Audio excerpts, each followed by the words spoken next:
జిల్లాలో ఎక్కడ కూడా గాంజా ఉండకూడదని ఉద్దేశంతో పోలీస్ డిపార్ట్మెంట్ 24/7 పని చేస్తూ ఉంది. సో అదే క్రమంలో మంగళగిరి రూరల్ పోలీస్ స్టేషన్ లిమిట్స్లో మాకు వచ్చిన క్రెడిబుల్ ఇన్ఫర్మేషన్ మీద ఒక బ్యాచ్ని అరెస్ట్ చేయడం జరిగింది. మొత్తము 15 మెంబర్స్ని అరెస్ట్ చేసి రిమాండ్కి పంపించడం జరుగుతుంది. 4.2 kgs గాంజా సీజ్ చేయడం జరిగింది. దాంట్లో మెయిన్ ముద్దాయి విజయబాబు అనే అతను A1. విజయబాబుతో పాటు ఇంకా 6 పెడ్లర్స్ని అరెస్ట్ చేయడం జరిగింది. మొత్తం 7 పెడ్లర్స్ని అరెస్ట్ చేసి రిమాండ్కి పంపించడం జరుగుతుంది. వాళ్ళు ఒక ప్రాంతంలో 4.1 kg గాంజాతో వాళ్ళు చిన్న చిన్న ప్యాకెట్స్ తయారు చేస్తూ వాళ్ళ దగ్గర గాంజా దొరికింది. వాళ్ళు కన్జ్యూమ్ చేస్తారు, అదేవిధంగా వాళ్ళు తీసుకొచ్చి అమ్ముతారు. ఎవరైతే ఈ ముద్దాయిలు ఉన్నారో, పెడ్లర్స్ ఉన్నారో, దాంట్లో సాయి కృష్ణ అనే అతనికి విజయవాడ జైల్లో ఒక అతనితో పరిచయం అయింది.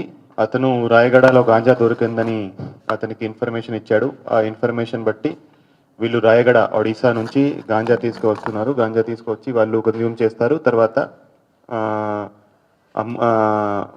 అమ్మే దానికి కూడా వాళ్ళు యూజ్ చేస్తారు. సో అమ్మి దాని ద్వారా ఏదైతే డబ్బు వస్తుందో వాళ్ళు జల్సాలకి వాళ్ళ బతికేదానికి ఉపయోగిస్తారు. సో మొత్తం 15 మెంబర్స్ అరెస్ట్ చేయడం జరిగింది. దాంట్లో 7 పెడ్లర్స్, మిగతా కన్జ్యూమర్స్ని ఐడెంటిఫై చేసి అరెస్ట్ చేసి రిమాండ్కి పంపించడం జరుగుతుంది. సో ఈ 15 మెంబర్స్ ఏదైతే మనం పట్టుకున్నామో దాంట్లో A1 దాసరి వినయబాబు, అతని మీద ఆల్రెడీ 2 గంజాయి కేసులు ఉన్నాయి. అదేవిధంగా సాయి కృష్ణ అనే అతను A3, అతని మీద కూడా 3 గంజాయి కేసులు ఉన్నాయి. అదేవిధంగా డేనియల్ రాజు అనే అతను A4, అతని మీద కూడా ఒక గాంజా కేసు ఉంది. A5 బండిరెడ్డి నందు, అతని మీద కూడా 6 కేసులు గాంజా కేసులు ఉన్నాయి. అదేవిధంగా సిరిపోయిన హరికృష్ణ, అతని మీద ఒక గాంజా కేసు ఉంది. నల్లగోర్ల సాయి తేజ, అతని మీద ఒక గాంజా కేసు, ఒక అటెంప్ట్ మర్డర్ కేసు కూడా ఉంది. ఒక మైనర్ని కూడా అరెస్ట్ చేశాము, దాంట్లో కూడా అతనికి కూడా ఒక గాంజా కేసు ఇంతకు ముందు ఉంది. సో ఎంత గాంజా బ్యాచ్ని ఈరోజు అరెస్ట్ చేసి రిమాండ్కి పంపిస్తున్నాము. అదేవిధంగా ఇప్పటివరకు గుంటూరు జిల్లాలో లాస్ట్ 3 monthsలో ఆల్మోస్ట్ 220 మందిని అరెస్ట్ చేసి రిమాండ్కి పంపించడం జరిగింది. గాంజా ఎక్కడ దొరికినా అన్నీ మేము చైన్ లాగుతున్నాము. ఎక్కడి నుంచి వచ్చింది, ఎవరు ఇచ్చారు, ఎవరు కొన్నారు, ఎవరు అమ్మినాడు, ఎవరు ట్రాన్స్పోర్ట్ చేశారు, ఎక్కడ పండించారు, మొత్తం కూడా వాళ్ళని తీసుకొచ్చి మనం రిమాండ్కి పంపిస్తున్నాము. అదేవిధంగా ఎవరైతే రిపీటెడ్ అఫెండర్స్ ఉన్నారో, రిపీటెడ్ అఫెండర్స్ మీద షీట్స్ ఓపెన్ చేసి వాళ్ళ మీద నిఘా ఉంచుతున్నాము, వాళ్ళకి కౌన్సిలింగ్కి పిలుస్తున్నాము.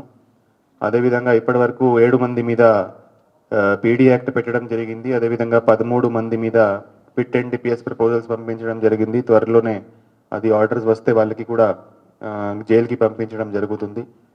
ప్రతిరోజు జిల్లాలో 2 చోట్ల కోఆర్డినేట్ సెర్చ్ ఆపరేషన్స్ జరుగుతున్నాయి. ఈరోజు కూడా కోఆర్డినేట్ సెర్చ్ ఆపరేషన్ ఒకటి వెస్ట్ సబ్ డివిజన్లో జరిగింది, ఒకటి సౌత్ సబ్ డివిజన్లో టిడ్కో హౌసెస్ దగ్గర జరిగింది. నిన్న కూడా 2 చోట్ల కోఆర్డినేట్ సెర్చ్ ఆపరేషన్ జరిగింది. కోఆర్డినేట్ సెర్చ్ ఆపరేషన్స్లో ఎక్కడైతే ఈ గాంజా ఉన్నది మనకి ఇన్ఫర్మేషన్ ఉందో అక్కడ వెళ్ళి కోఆర్డినేట్ సెర్చ్ చేస్తున్నారు. అక్కడ గాంజాతో పాటు ఇంకా అదర్ ఇల్లీగల్ యాక్టివిటీస్ కూడా ఏవైతే జరుగుతున్నాయో అన్ని దాని మీద ఆరా తీస్తున్నారు. అదేవిధంగా రౌడీ షీటర్స్ను, సస్పెక్ట్ షీటర్స్ను, గాంజా అఫెండర్స్ని వాళ్ళని కూడా కౌన్సిలింగ్ ఇస్తున్నారు. వాళ్ళ మీద మళ్ళా వాళ్ళు ఏమైనా చుట్టుపక్కల వాళ్ళకి ఏమైనా ఇబ్బంది పెడుతున్నారని వాళ్ళకి అడిగి తెలుసుకుంటున్నాము. దాన్ని బట్టి యాక్షన్ తీసుకోవడం జరుగుతూ ఉంది. అదేవిధంగా సంకల్పం ప్రోగ్రామ్స్ కూడా ఇప్పటి వరకు 104 సంకల్పం ప్రోగ్రామ్స్ పెట్టడం జరిగింది జిల్లా వ్యాప్తంగా. సో ఈ సంకల్పం ప్రోగ్రాంలో మనం ప్రతి చోట వెళ్ళి, స్కూల్కి వెళ్ళి, కాలేజీకి వెళ్ళి గంజాయి వల్ల, డ్రగ్స్ వల్ల జరుగుతున్న నష్టాలు ఏమున్నాయి, దాని నుంచి ఎందుకు మనం దూరంగా ఉండాలి, గంజాయి ఒకసారి అలవాటు పడితే ఎట్లాంటి పరిణామాలు ఉంటాయి, ఎట్లా భవిష్యత్ నాశనం అవుతుంది, దాని మీద అవగాహన కల్పిస్తున్నాము. సో అందరికీ కూడా ఒకసారి మనం అవగాహన కల్పిస్తే చాలామంది ఈ డ్రగ్స్ జోలికి పోరనే ఉద్దేశంతో మేము ఈ క్యాంపెయిన్ కూడా నడిపిస్తున్నాము. అదేవిధంగా ఇప్పటి వరకు 25 కోఆర్డినేట్ సెర్చ్ ఆపరేషన్స్ జిల్లా వ్యాప్తంగా ఈ డ్రైవ్ భాగంగా చేయడం జరిగింది. సో ఇదే విధంగా ఈ డ్రైవ్ కొనసాగుతుంది. సో అందరికీ కూడా మేము విజ్ఞప్తి చేస్తున్నాము, మీ దగ్గర ఏమైనా గాంజాయి మీద, డ్రగ్స్ మీద ఏమైనా ఇన్ఫర్మేషన్ ఉంటే ఇమీడియట్గా పోలీస్ డిపార్ట్మెంట్తో షేర్ చేయండి. మా కంట్రోల్ రూమ్ నెంబర్కి కాల్ చేసి దానికి ఇన్ఫర్మేషన్ ఇవ్వండి. ఇమీడియట్గా దాని మీద యాక్షన్ తీసుకోవడం జరుగుతుంది. అదేవిధంగా ఎవరైనా కన్జ్యూమ్ చేస్తున్నారు, ఎవరికైనా అలవాటు అయిన వాళ్ళు they want to come out of it, వాళ్ళను డి అడిక్షన్ సెంటర్కి పంపించే అవకాశం ఉంది. డి అడిక్షన్ సెంటర్కి వెళ్తే వాళ్ళు ఈ ట్రాప్ నుంచి బయటికి రావచ్చు. దానికి మేము కూడా హెల్ప్ చేస్తాము. సో అది కూడా ఎవరైనా ఉంటే మాకు కాంటాక్ట్ చేయండి, మేము మీకు హెల్ప్ చేస్తాము. సో గంజాయి మీద చాలా స్ట్రిక్ట్ యాక్షన్ తీసుకోవడం జరుగుతుంది. గంజాయి ఎక్కడ ఉన్నా ఖచ్చితంగా చాలా కఠినమైన చర్యలు తీసుకోవడం జరుగుతుంది. సో ఈ మంచి కేసు పట్టుకున్న ఈ మంచి 15 మెంబర్స్ని అరెస్ట్ చేసిన మంగళగిరి రూరల్ సిఐ ఆధ్వర్యంలో మంగళగిరి రూరల్ ఎస్ఐ అండ్ వాళ్ళ టీంకి అందరికీ సర్టిఫికెట్స్ ఇచ్చి అభినందిస్తున్నాము. Thank you.